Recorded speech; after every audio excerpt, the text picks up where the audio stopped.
Imagine this.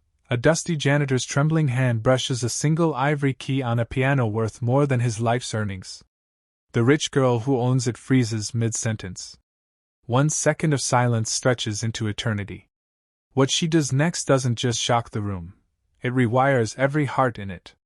Stay until the final note, because this true story will make you cry, cheer, and question everything you believe about kindness. The grand hall of St. Catherine's Academy smelled of lemon polish and old money. Crystal chandeliers dripped light onto marble floors so glossy you could see your future in them, if you belonged there. Mr. Harlan pushed his cart past the music wing at 5:47 p.m., 13 minutes after final bell, when the building was supposed to be empty. The wheels squeaked like a confession. He was 62, widowed, and owed 3 months' rent on a studio apartment that smelled of mildew and regret.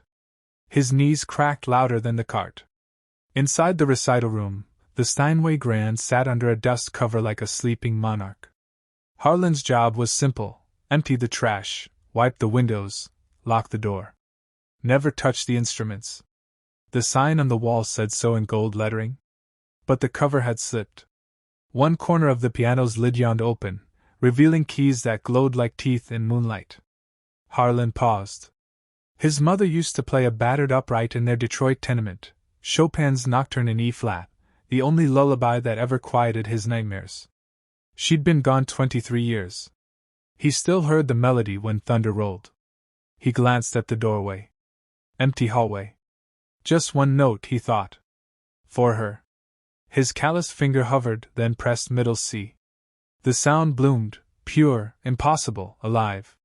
It ricocheted off vaulted ceilings and punched him square in the chest.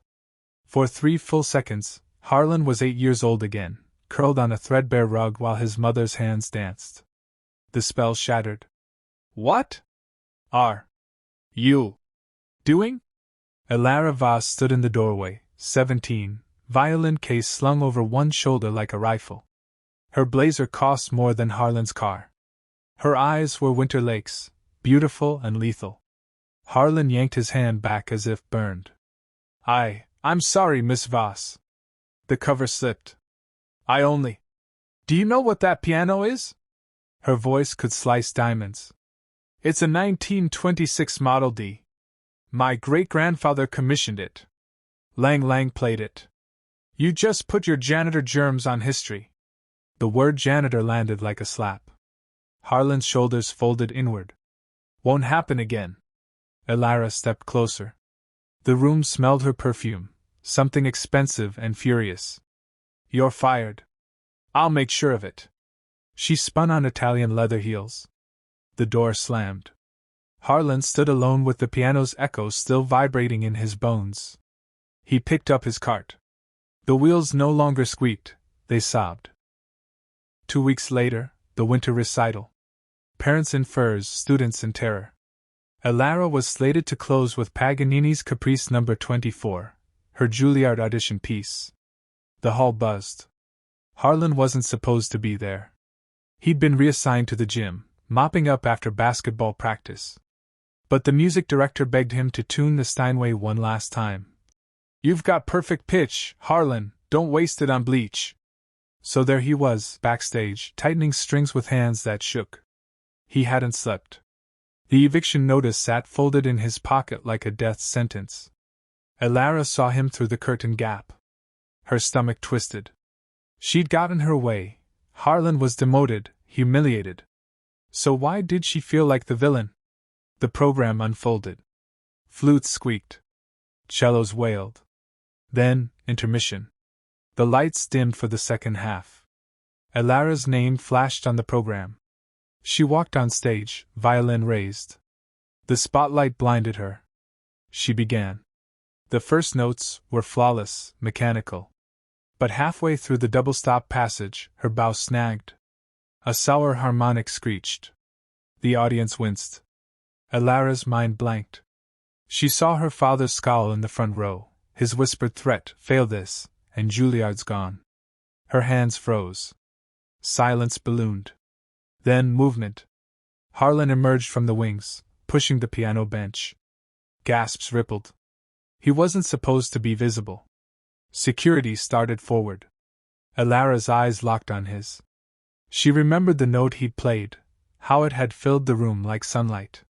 She remembered her mother's voice, soft and rare. Music isn't property, darling. It's oxygen.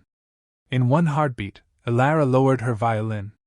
She crossed to the piano, sat beside Harlan on the bench. The room held its breath. "Play with me," she whispered.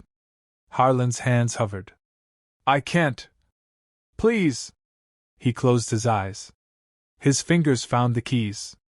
The opening chords of Chopin's Nocturne in E-flat spilled out, hesitant, then soaring. Alara lifted her violin. She didn't play Paganini. She improvised a counter-melody, raw and aching, weaving through Harlan's chords like ivy claiming stone. The audience forgot to breathe. A father in the third row cried into his program. A girl live-streaming dropped her phone. When the final note faded, silence reigned for 5 full seconds, then thunderous applause. Alara's father stood slowly, clapping until his palms bled. Backstage, Alara found Harlan packing his cart. "I was wrong," she said. "That piano, it's not mine. It's everyone's. Including yours." Harlan's eyes glistened. "Your audition. Juilliard can wait. Some things are more important." She pulled an envelope from her blazer. Inside, a check for 3 months' rent, and a scholarship form for adult music classes. "Mom's idea. She heard us play." Harlan tried to refuse. Alara pressed it into his hand. "You gave me back my soul on that stage. Let me give you back your dreams." One forbidden note. 2 broken people. A duet that turned a janitor into a legend and a rich girl into a human. Harlan now teaches piano to kids who can't afford lessons. Alara got into Juilliard, and deferred a year to study composition with him. Kindness isn't loud. It's a single key struck in an empty room, echoing until it changes everything. If this moved you, share it. Then go touch someone's piano, metaphorically or not. The world's waiting for your note. End screen.